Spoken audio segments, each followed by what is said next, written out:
Hi, my name is Kevin Starr. In this episode of our Knowledge Vault, we're going back into our archives and pulling out a paper that Tim Murphy and I wrote for Pulp and Paper, the TAPI organization, called Process Optimization through Data Variation Analysis. It's interesting going back through and looking at the concepts that we were developing nearly 8 years ago, and how those have become the cornerstone to some of the products and services that we now develop and deliver and have done on a regular basis. Those include, you may have heard us talk about, or may have heard of the paper machine fingerprint. That's a particular service that is a diagnostic service that pulls in the concepts that we're going to talk about in this paper. You'll see now that we have the ability to do service port, where we can, this is out of the ABB review. There was an article done on service port, analyzing data on a regular basis. And that's what I'm excited about, is we're able to take what we used to do and grab a bunch of data and crunch it, but we're always kind of behind.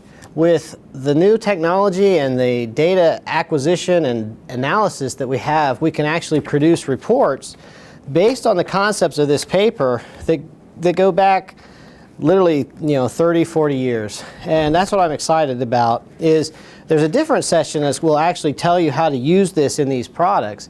This one is to boil it back down and say, what is Variance Partition Analysis? What is VPA analysis? And that's what we're going to discuss in this particular session. I go back to when I started doing this 20 years ago, and my mentor, or one of them, was Lee Barber. And when we started doing this type of work, he would say, Kevin, you're not taking advantage of the data that comes out every single time a reel of paper comes off the end of the machine. Those are called reel reports. And in those reel reports are statistics that define the weight, the moisture, the caliper, all different aspects. He said that you have to learn to use those, and you can troubleshoot so much faster. And so I asked him, well, how do you do it? And back then we were using Lotus 123 and Symphony. This was even before Excel, to try to read all this data in and come up with a meaningful interpretation of how did our QCS, or our quality control system, do in terms of impacting variability for our customer. So having the good mentorship of Lee and several others, we started putting processes in place and practices in place.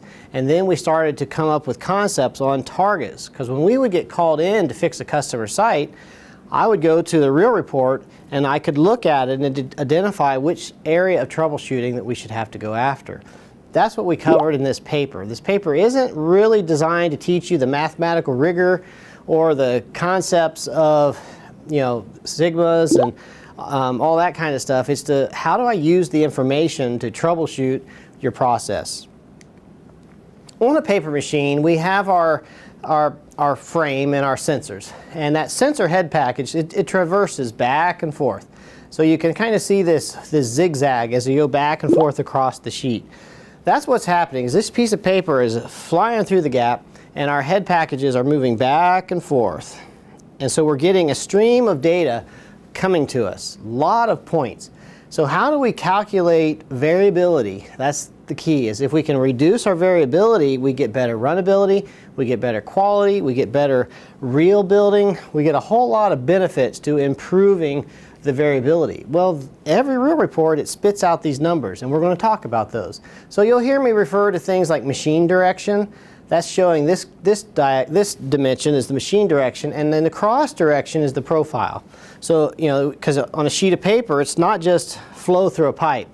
It's like if you cut the pipe open and laid it out, it's the flow across this table, and there's two dimensions, and we're going to talk about that. Every QCS for the last 50 years, QCS's quality control system, has spit out a report, something like this that I'm showing here. Every reel takes between 40 and 60 minutes, depending on speed and caliper, a lot of factors, but for this, we'll just say every hour. Because it is a continuous process, but this reel of paper is winding up on the end of the machine, and when it's done, they take it off and start another one. And so this process keeps going. Well, as soon as that reel is off the machine, the reel report is generated and says this is the variability in these categories for this entire reel of paper. We call those this title here, you'll see these are the 4 components that we're going to focus on in this discussion. Total is the total variability that the sensor saw in that reel of paper. The CD is called cross direction. That's the variation in the profile. The MDL is called machine direction long term. We'll define long term. And then RES is called residual. The older systems called this MDS, machine direction short term, residual. Those mean the same thing. Now, different manufacturers of QCS systems define these terms differently. And that's somewhat of a challenge when you go to try to compare different machines or different vendors. This particular discussion, I'm not going, there's other papers, and maybe we'll show those on some of the TAPI rules on how these are calculated. For me, I always, when I walk in on a particular machine, I have some reference minds in my head on how those numbers should be distributed. So I have a performance target in my mind, I look at the results, and then I can establish a performance gap. The gap that's the biggest is where I will go to troubleshoot. And the troubleshooting techniques are completely different depending upon which area has the problem. That's the focus of this particular discussion. So how much data do you need? Well, you can look at a week, you can look at a month, you can look at 3 months. There's really no definition. It's just hard to make conclusions on one reel.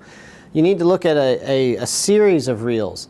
The other thing that's complicated about VPA data, Variance Partition Analysis, that's what VPA. So you'll hear me talk about reel reports, reel statistics, MDL, MDS total, VPA. I'm talking about the same thing. Sigma calculations, variance. That's what we're talking about.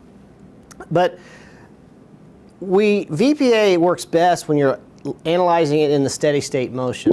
Steady state is when there's no changes going on. It's just how's the sheet wiggling? What's the natural tendency of the sheet to wiggle? That's when VPA shines. But if you're familiar with paper, a machine very rarely just sits there and runs. They're always speeding up or making target changes or have a sheet break or something goes on. They're speeding up and slowing down. And what that does is it tends to elevate the calculations for the statistics because we're not in steady state. So, for example, it's not uncommon to see where maybe the MDL may be running around a 0.2 or a 0.3, and then they have a grade change or a sheet break, and it comes back and it's up at 200. That's one of the problems with VPA data being stored in a customer's historian. There's no cleaning, there's no outlier removal. And we found that that's been somewhat of a problem when trying to find the gold or distill the VPA data down to its component core. So when we were writing this paper, we had to use Excel. There was a lot of challenges at removing outliers. Now with our VPA analyzer and our QCS channel and service port, a lot of those manual efforts for removing outliers have been taken care of. So you can get to the answer a lot faster. This one's going to assume we're at steady state and we can quickly identify where the variability is coming from. I wanted to illustrate, this wasn't in the original paper, so I'll add that in for the paper, but there's really, we need to understand the difference between single point and scanning. So the green here kind of represents your sheet. And so if we were to step back and look at, roll a sheet out, this back and forth motion would be the frame scanning. You can't do single point analysis and scan analysis at the same time. And this has been an issue in the past. If I were to say there's an oscillation on this lane right here, and that's the only part of the machine that was oscillating, the rest was flat. When you're scanning, you're going to go in and out of that. That's going to produce what's called a beat frequency. And you can chase that, and it doesn't really exist. So you need to put the frame in single point to be able to get a clear picture. Those are getting into troubleshooting techniques, and I'll touch on that briefly, and we have another episode that specifically talks about sources of variability. But what I want to show is that we are focusing on this diagonal. When we call it a profile, it's not really a snapshot. It's not really a snapshot across the machine because our heads are traversing across a sheet of paper that's moving. So we get this zigzag. Different vendors define a scan differently. We, ABB, say that one head position from one side to the other is called a scan. Others say a scan is the average of the forward and reverse directing. So there's different definitions, but what we're going to try to do is focus on a scan is one direction, and then we can take a look at how much data we're dealing with.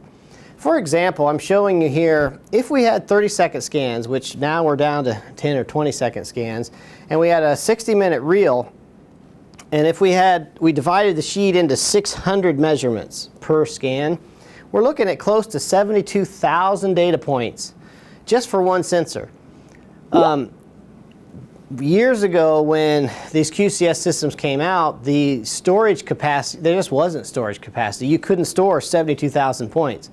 So they would take that data and grind it down to just 4 numbers: MDS, MDL, CD, and total. So that's pretty remarkable, is you can take 72,000 data points and map them into 4 measurements. And then if you trend those 4 measurements, you can tell a lot about how that machine's working. That's what I want to focus on. Today, if we start with looking at the VPA data. If we understand the frequency bands that it's identifying and representing, we can then take that and then go to different data. Maybe we need to go to single point. Maybe we need to do a bump test. Maybe we need to look at those 72,000 points. There are very different directions that you have to go when you're troubleshooting based upon the distribution of energy in your VPA data. That's what we're talking about. And if we can track those, it's a dramatic consolidation of information. This is what we're looking at, is when you look at the papers that have been written, and you can go look at some of the different TAPI papers, you'll basically, and I'm not going to spend a lot more time on this than I'm going to show you, is if you can think of row column like a spreadsheet, they would say that each row represents a scan. But remember, that's really a diagonal. So we're taking a diagonal and say, okay, we know that's a diagonal, but we're going to say that's a row. So we have scan 1, data point 1 to data box N. A data box, and I've heard them called lanes, points, it's a measurement. It's how many measurements do I have as I go across the sheet. Then we say, well, how many scans do I have in a reel? So each row represents a scan, each column represents a data box. So you have a 2x2 matrix. The machine direction represents the rows, the cross direction represents the data points, the data boxes. Then what we do, in short, if we want to consolidate that, is we say, let's take the average of all the data boxes. So that's what this bar means. X bar is the average or the mean value of all these data boxes. So I get a scan average. So your scan average or your profile average is what's used to calculate the variability in the cross direction.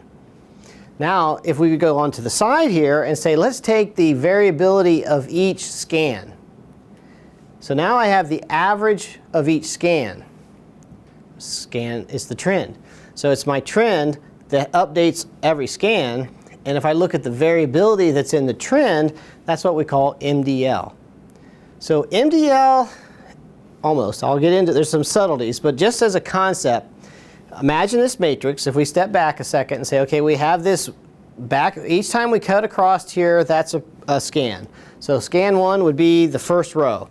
Then we go back, scan row 2, row 3, row 4, row 5. Okay? And so our frames and sensors are designed that each data point is aligned. So data box 10 going one direction is the same as data box 10 going the other direction. That's important with scan alignment, frame control. That's why we recommend you need to do maintenance on your system to make sure that the heads are aligned, they're not walking. We'll talk about how that shows up in this data. But you have this grid of information, and if you were to take the average for the profile and say the variability of that is real close to the CD component, if we take the scan average and say what's the variability of that, that's real close to what we call machine direction long term. Now, the math behind it is a little bit daunting. It's all variance, and sigmas. But I'm trying not to go too far into the math. I want to get to how do you read these numbers, what do they mean? But I just want to give you some background. Because of the way we define a data box and a scan and a reel, and we define MDS, MDL, and CD, we can come up with frequency bands. And frequency bands are worthwhile understanding, and we'll spend a little bit of time later on in the presentation talking about that. But what we have is MDS, or the residual, is what's left over if you take the fundamental scan average and machine direction average out. I like to call that the noise. It's the noise. And it's very closely related to mixing and headbox issues, and we'll get into that. But the MDS is if you remove the profile average from all of them and the scan average from all the data boxes, the variability that's left over is called MDS. And it's defined as the frequency band between 2 data boxes and 2 scans. MDL is basically a variation of the scan average.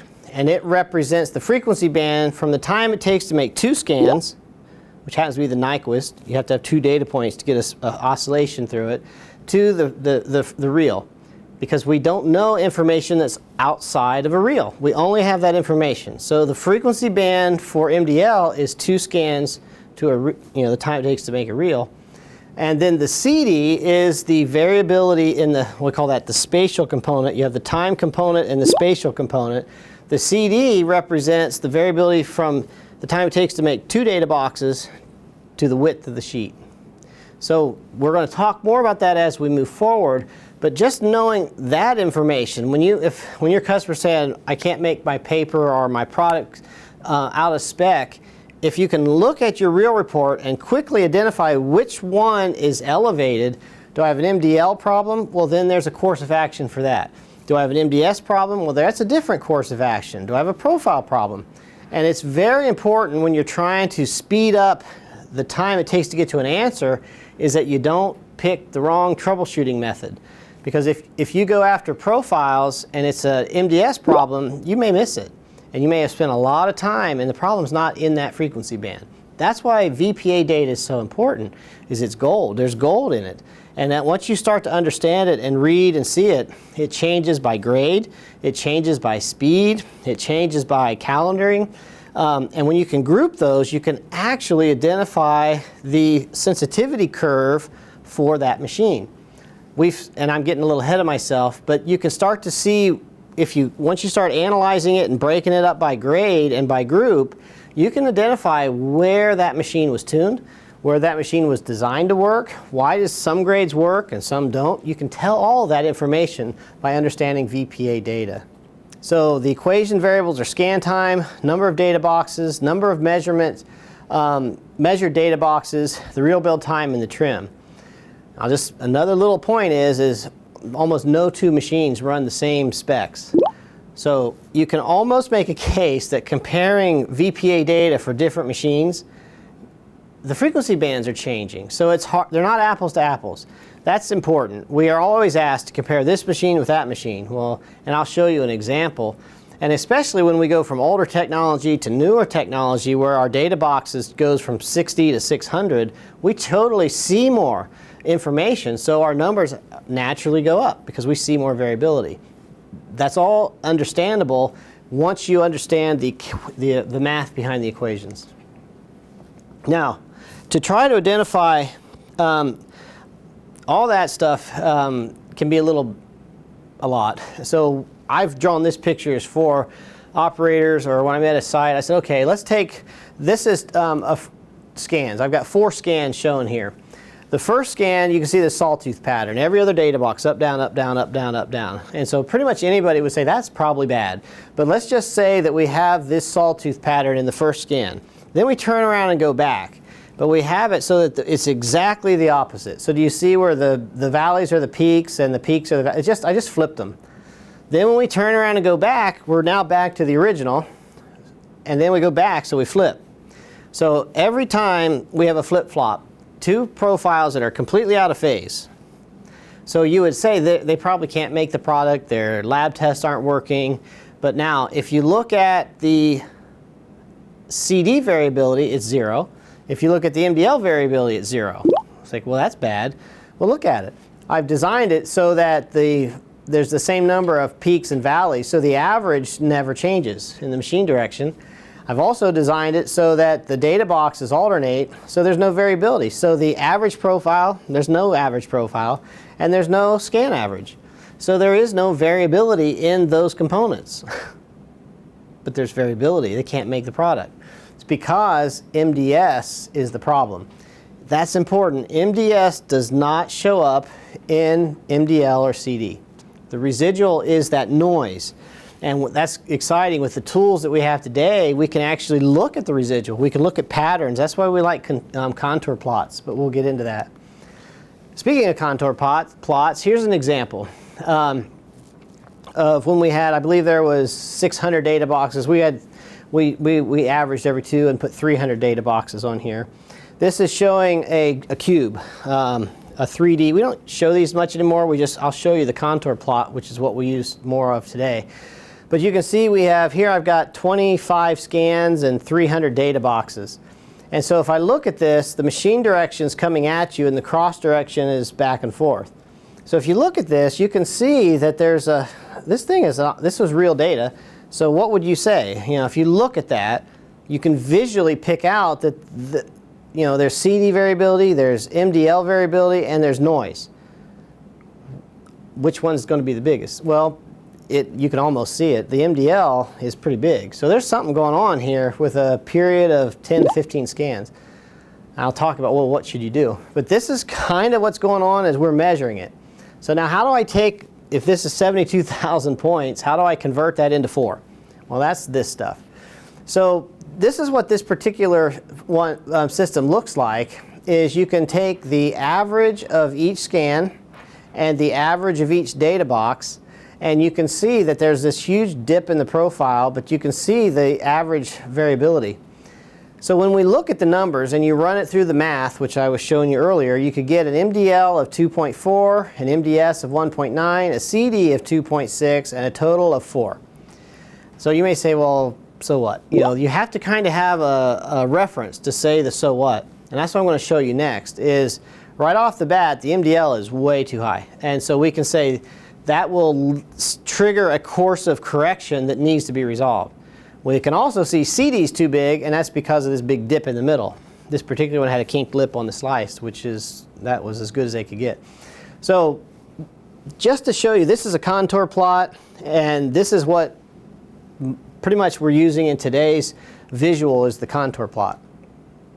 Now, one thing to keep in mind is, notice here, if you take MDL plus MDS plus CD, it doesn't equal the total. This is has been a point of frustration for folks, but this is a 2 sigma. And even the 2 is a function of the customer. I've seen 3, 2, and 1. They're multipliers. It's how do they want to represent it. So we calculate the standard deviation, and then we have a multiplier, 2 sigma, 3 sigma, 1 sigma. But standard deviation is not additive. So if you really want these to add up, you first of all have to divide each of these by 2, and the sigma squared is the variance. Variance is additive, and that's what I'm doing here, is if you take the calculations from the real report, divide it by the factor, and not all of them are 2, but there's a factor in your system that says what you're multiplying by. Divide by that and square it. Now if you add these up, they equal.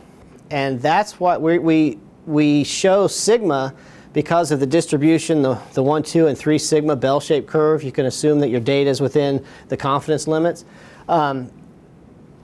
We show sigma, but if you want them to add up, you convert them back to variance. And so it shows that they line up.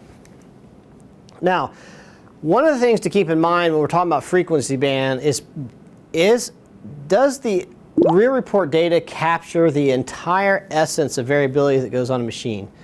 Well, the answer is no. And this frequency, this was another paper that was written even before this one on product variabilities that talk about, in a paper machine, we have these circuits, or from 0.1 to 0.01, I like hertz, 10 to 100 hertz, even 100 to 1,000 hertz today. We've seen stuff at 200 and 250 hertz, 10 hertz, 1 hertz, 0.1, and then usually once I get below 1 hertz, I flip back over to seconds, 1 to 10, 10 to 2 minutes, 2 minutes to 20, and 3 hours. Typically, I've seen cycles that are 24 hours. I've seen cycles that are 10 hours. I've seen cycles that are 5 hours. And I've seen problems that are clear out at 5 hertz, 10 hertz. And so what we've done here is a little bit of this graph. You have vibration issues, or mechanical vibration. You can get into pulsations, the stock circuit, how the dilution water is affecting the consistency, and then you get into mixing issues, head box, surges. Then you get into your control loops, like your stock flow or your steam pressure or consistency or your head box, your total head. You get into oscillations there, and then you get into slower oscillations, which you get into like your weight, your moisture, if you have a pulper and you're doing bales, the frequency you're putting those in. All those things have different frequency bands. Then you get into machine clothing. If you have seams, or a press that's out of whack, those show up. And so VPA is not going to be able to show you all that. Remember, it's from the time it takes to make 2 data boxes up to the time it takes to make a reel. If you have a reel that is updating every hour and you have a 3-hour oscillation, you're not going to see it in reel report data. You'll see an elevation in the total, but that's going to have to lead you to something else. If you're typically having problems with lab test data, or you see barring, that's usually at a frequency faster than it takes to make 2 data boxes. So it's important that I've seen people make this mistake. Well, my VPA data is okay, so I don't have a problem. Well, it may be in a frequency band that is outside the window that VPA data was designed to look at. To illustrate the frequency bands and how the complexity in comparing different machines, the bottom is attempting to show the difference in the frequency band or the information that is being fed into MDL, MDS, and CD. To refresh my memory on machine A and machine B, we'll go to the paper and read the frequency bands. Machine A is representing 30-second scan time, 600 data boxes, and a reel build time of 60 minutes with a trim of 200 inches. Machine B is a 60-second scan time, 60 data boxes, and a same reel build time and same trim. So this is an example of going from some of our older technology where we only had 60 data boxes to our newer technology where we have 600 data boxes, and even that we have 12 and 1500 data boxes today. So maybe you can do that example. But if you look at this, you can see that the CD variability goes from 0.67 inches to 200 inches for machine A. Machine B goes from 6.7 to 200 inches. Remember, that's 60 data boxes versus 600. So you just literally won't see oscillations that are less than 6 inches. MDS on machine A goes from 10 hertz to 60 seconds, and MDS goes from 60 seconds to 10 hertz. And so you can see the old technology, that's why a lot of times when we go to new, we can see more, we have faster samples, so more data is coming in. So this case, let's say we had a problem in the 1 to 10 hertz range. The older technology may never ever have seen it. You may have been producing a product that had something wiggling at 5 hertz and it would have never reported. And maybe your customers would send back a reject or something like that. You just couldn't see it because it didn't show up. We just couldn't see it with the limited resolution of the older technology. As we go faster with our technology, you can see that we expand the range at what we can see. So now you actually catch the problem so you can make a better quality product. That's what it's all about. So I just wanted to illustrate the difference in trying to compare 2 different systems, 2 different sensors, 2 different whatever. But for a system, these things are fixed. Now, I was sort of rattling off frequency bands, and so I was asked to put this sort of together. 60 hertz or 50 hertz if you're in Europe is typically ground loop noise, or it's just a ground loop because they run a different frequency than the US. That's the 50 to 60 hertz is line frequency. 30 to 40 is barring, typically, where you've got vibration on the table. 15 to 30 hertz, you have fan pumps. 10 to 15 is your screens. 1 to 10 hertz are cylinders, press, calendars, depending on the diameter. 0.1 to 1 hertz is machine clothing, your felts, your wire, those different things. 0.1 hertz, your batch your processing, your batch processing. 0.01 level 1 controls like stock flow or valves that are agitated. And then your level 2, you're getting into even slower oscillations. Usually that's a model issue, some sort of a model mismatch. This is not meant to be used as the standard, but to try to help, when you're in the middle of the fire trying to figure out what the problem is, just having this as a reference to kind of know where to go troubleshoot is key. That's where I'm showing this, the different frequency bands that we talk about. The QCS is good at defining this, the MDS and the CD and the MDL. Then when you get into like stock approach, where you're looking at, you know, OPC data, basically, that's where you could get that. Then when you get into mechanical vibration, like a bearing going bad or a calendar stack that's out around, you really need to be at a much, 1,000 times a second or 100 times a second. So just to try to help understand where the frequency bands fall into play. Now, having said all that, here's where we start getting into, well, how do I troubleshoot? Now that I know I have an MD problem or a CD problem or an MDS problem, what do I do? This little chart is the way we have found is a good troubleshooting technique. The first thing you have to do is calculate the variability as a percent of process. So you take your total variability as a percent of process. That kind of allows you to calibrate, so you don't have to know on, and these numbers I'm about to show you are, whether it's linerboard or tissue or fine writing, they're what we have used as like a global standard. I have to have a reference when I start. When I get called in, I have these references and say this is a percent of process. I've normalized the data. So I can know roughly, where do I have a problem in weight or moisture or caliper or ash or formation. I need to kind of have a total variability type of a calculation. Once I've identified, yes, I have a problem with this sensor, then I look at the distribution of energy in that sensor. Do I have cross-direction problems? Do I have machine direction long-term problems? Or do I have MDS problems? Where's the issue coming from? So if you find that you have a cross-direction problem, your next course of action is single scan profiles. Usually it's, you have to do single scan profiles and maybe do a bump test with the CD actuators.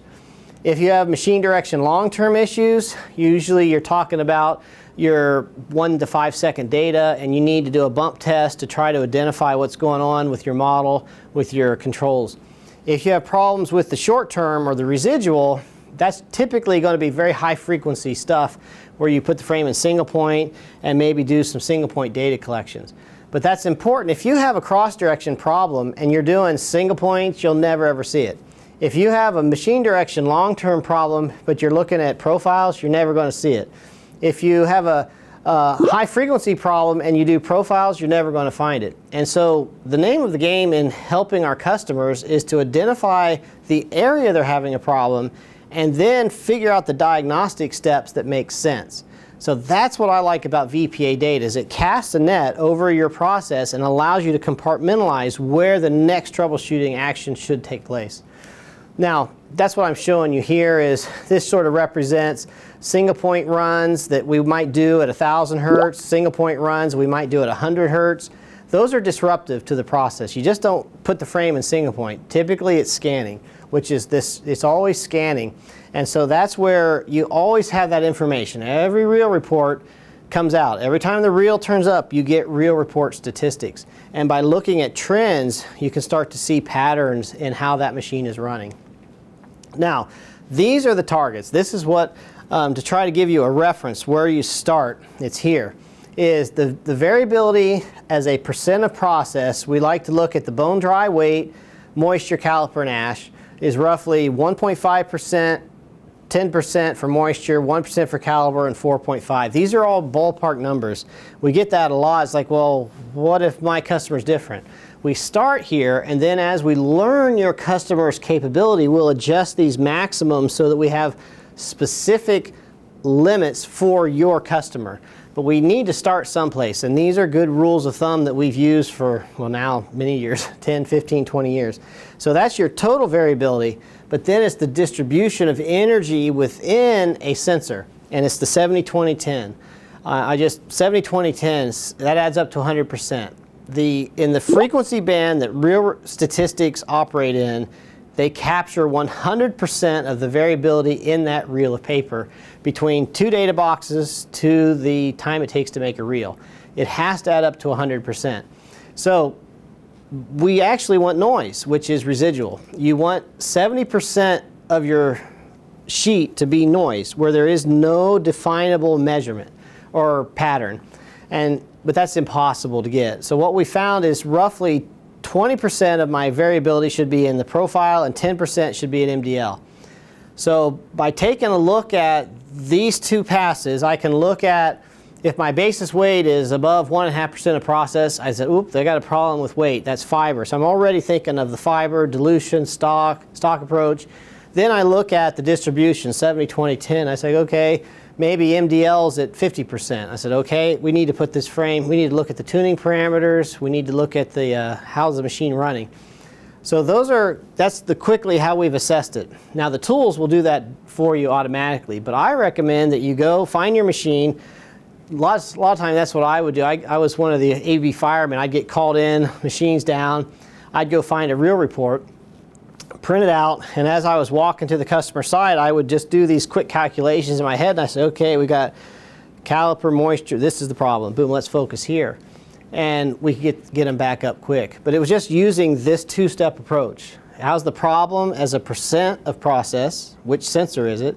And then what's the distribution, 70, 20, 10? And then I would use this distribution here to tell, that's my total, which sensor does the problem, and then where's the variability, which one's out of whack. And then I would know I need to put the frame in single point, I need to do bump test, I need to configure some data collection, I need to look at some profile, I mean it depends. But they're very, very different troubleshooting techniques. And it's amazing, once you kind of get in a rhythm here, how fast you can get to the answer. Here's an example of our VPA analyzer where what we do is, this was a customer that had like 5 machines. And those 5 machines were all running every day. And so we would take these calculations on 3 months of data and we would roll that all up.